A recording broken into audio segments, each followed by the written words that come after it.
Good afternoon. I'm John Miller, Deputy Commissioner for Intelligence and Counterterrorism. We're going to do an initial briefing here, which is going to be somewhat limited because the investigation is very active. The incident is still unfolding. You're going to hear from First Deputy Mayor Lorraine Grillo, Governor Kathy Hochul, Police Commissioner Keyshawn Sewell will outline the events as we know them. Laura Cavanaugh, the First Deputy Commissioner and Acting Fire Commissioner, will walk you through casualties. Jano Lieber from the MTA will give us the status of the system, and then we'll be able to entertain some limited questions. There will be another briefing later this afternoon where we'll be able to update that, and then additional briefings as needed. First Deputy Mayor Lorraine Grillo. Thank you, John. So from the very minute this incident occurred, the mayor and I have been on the phone monitoring the situation constantly. We have worked with all of our agencies, the FDNY, NYPD, OEM, all of the agencies who have worked really hard together, and we continue to throw all of the city's resources at this situation. We've made all of the resources available, and we'll work with the Office of Emergency Management for any additional needs. I'm going to ask Police Commissioner Keyshawn Sewell to speak to you and give you an update on the events of today. Thank you. Good afternoon. We're here to update New Yorkers about an active shooting incident that took place this morning inside the 36th Street subway station on the N line.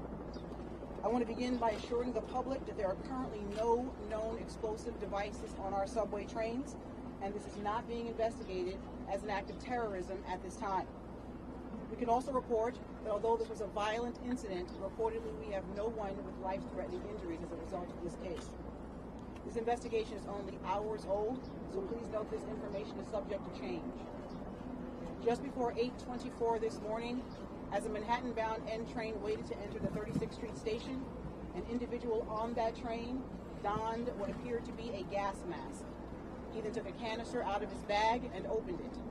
The train at that time began to fill with smoke. He then opened fire, striking multiple people on the subway and in the platform. Again, we will describe him as an individual. He is being reported as a male black, approximately 5 feet 5 inches tall with a heavy build. He was wearing a green construction type vest and a hooded sweatshirt. The color is gray. At this time, we are working with our federal partners, where we are asking for the public's help. Anyone with information, videos, or photographs, no matter how insignificant they think it may be, is encouraged to call Crime Stoppers at 800-577-TIPS. All calls are strictly confidential. I'd like to turn it over to the FDNY to give information about the victims. Oh, sorry. I apologize. The governor would like to speak now. Governor Hochul, I apologize. Good afternoon. This morning, ordinary New Yorkers woke up in anticipation of a relatively normal day. They left their homes en route to school, en route to their jobs, into a normal day, as I mentioned. That sense of tranquility and normalness was disrupted, brutally disrupted, by an individual so cold-hearted and depraved of heart that they had no caring about the individuals that they assaulted as they simply went about their daily lives. This individual is still on the loose. This person is dangerous. We're asking individuals to be very vigilant and alert. We'll get more reports on specificity as the day goes on. So this is an active shooter situation right now in the city of New York. I just got off the phone with the mayor.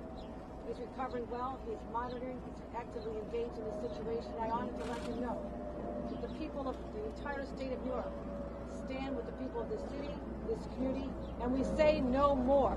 No more mass shootings. No more disrupting lives. No more creating heartbreak for people just trying to live their lives as normal New Yorkers. It has to end, and it ends now.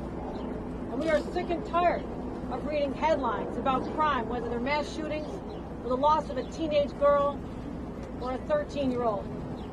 It has to stop. I'm committing the full resources of our state to fight this surge of crime, this insanity that is seizing our city, because we want to get back to normal. It's been a long, hard 2 years. That's what we crave, a sense of stability and normalcy. And this is what the mayor and I are going to continue to work toward. And I thank the partners, the brave people at the MTA, the first ones who had the sense, the drivers of the train, to leave the station to make sure no more victims could be hurt. The NYPD, FDNY, state police, everyone involved in this has one purpose, and is to stop the insanity of these crimes. You'll hear now from our fire department. I want to thank them for being there to help us diffuse a volatile situation. But we'll be giving continued reports as this day unfolds. Again, we've asked everyone to be careful, be cautious, report what you see. It is likely that someone out there listening to this is going to help us lead us to that individual. You have a description of what they're wearing. You know the details. But this is the day we pull together as New Yorkers, united in a common purpose to say no more. And that is what I'm going to continue to do as the governor of the state of New York, working with our local partners right here. Thank you.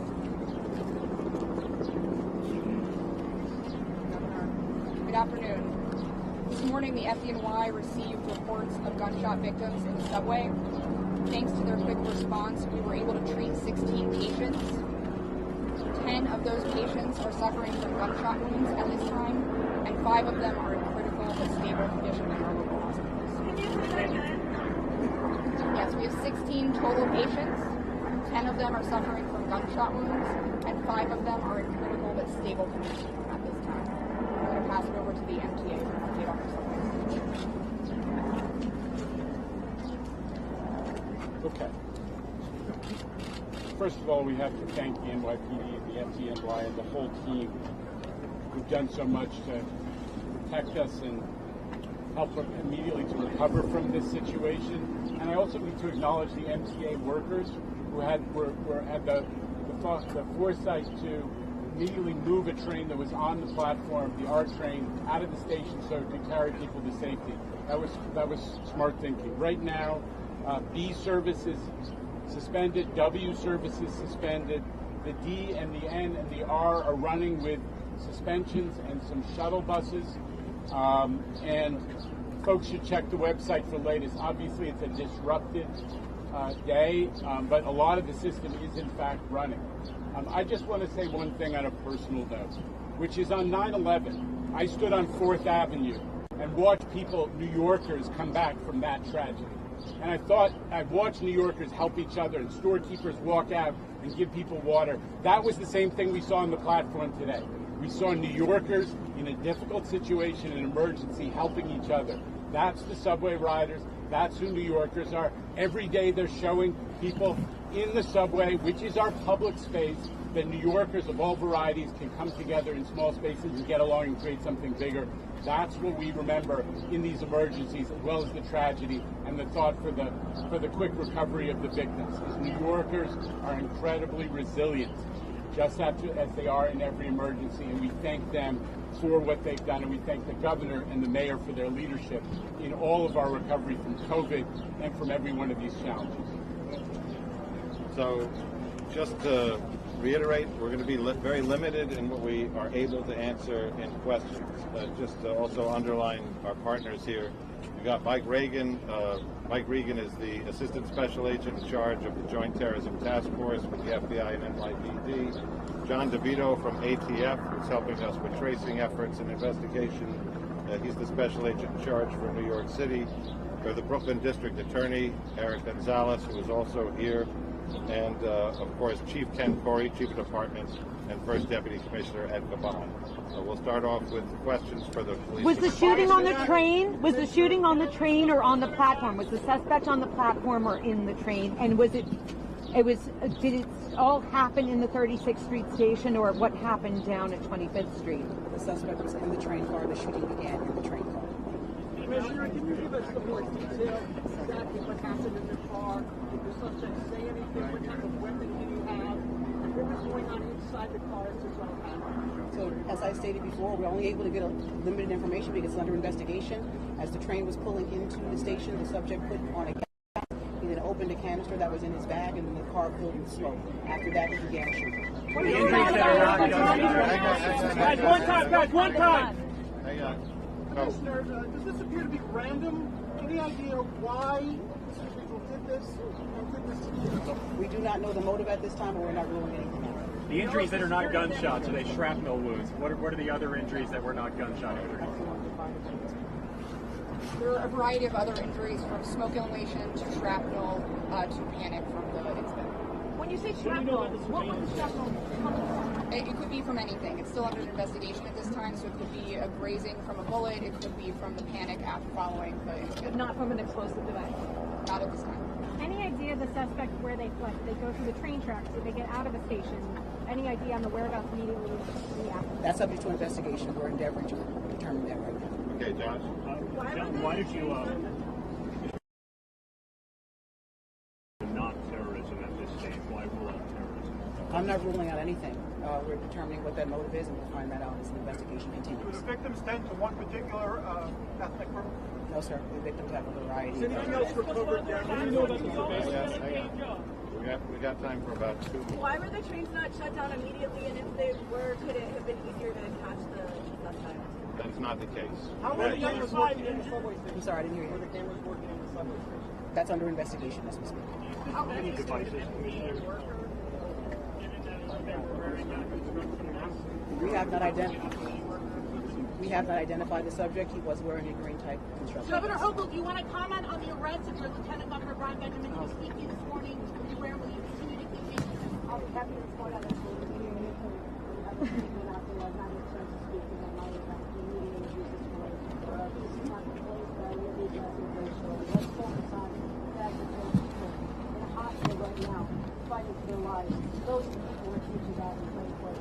All right, thank you very much. Now listen, we're going to get, hang on a second. We're going to get back to you with a time for an update later. The information is developing. We expect to have more later, and that will not be here. That will be either at the precinct or headquarters. We'll find an appropriate location where we have enough room and we can do this in a controlled environment. You know what time it is? I'll make it very simple. Don't Guys, get on my screen. Yeah, on the train. Put on the gas mask. So, all right. I'll wait. I'm just going to wait until... Guys, let's get microphones. Guys, we gotta get the microphones out. Thank you. Yes. Can we not leave? News 12, Telemundo 1010. We gotta get the mics What's out. happening here, Vince? Vince, they're going to do it someplace else.